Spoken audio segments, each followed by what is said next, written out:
Have you ever heard it said that being angry with someone is like drinking poison and expecting the other person to die? Stay tuned and we'll talk about more about how that happens to your body when you're carrying along long-term anger.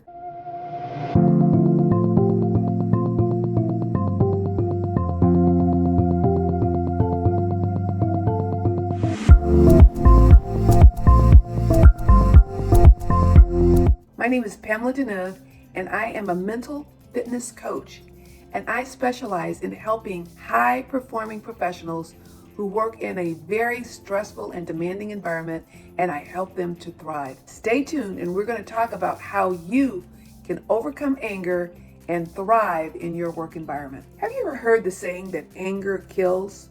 Well, it really does. And I'm going to talk to you today about what happens to your body and to your health when you carry along long-term anger, resentment, or bitterness. So the first thing is it causes heart disease. Heart disease comes because if you're angry all the time, your blood pressure is high, and it can cause your heart to malfunction because you're carrying around all of the stress in your body from being angry. The next thing is it can cause strokes, because being angry and this prolonged stressful state in your body narrows your arteries and can cause blood clots. And so you can find yourself being at risk for strokes. The third thing that can happen is high blood pressure. Because you're angry, you're in this state, and our body is a chemical factory. So it's producing those toxic chemicals because it thinks that when you're angry, it's in a fight or flight mode. So it's ready to fight or duke it out with someone. And so now your body is reacting to that. And so now you have high blood pressure. The fourth thing is that you can have headaches, migraine headaches. I used to suffer with them all the time because I was carrying around resentment and feeling sorry for myself. And I call it having a pity party. So if you're angry and you find yourself having a headache going into work, if you're going into work and you're having a headache all day, you're probably angry and resentful or bitter about something.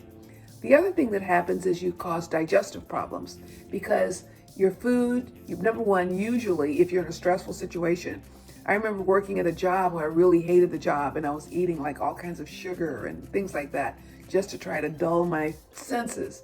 So you may be eating incorrectly, or even if you are eating, your body is in fight or flight mode.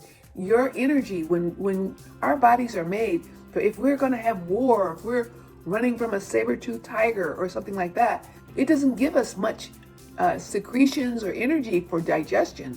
So therefore, our digestion is compromised because we're in this mode of being angry or bitter. The other thing that happens is sleep problems. When you're having long-term chronic anger, guess what happens? I'm sure you know. As soon as your head hits the pillow, you can't sleep because you're thinking about all these things. Or you do fall asleep, you may collapse. Maybe you come home, you have a couple of drinks to try to drown out your feelings.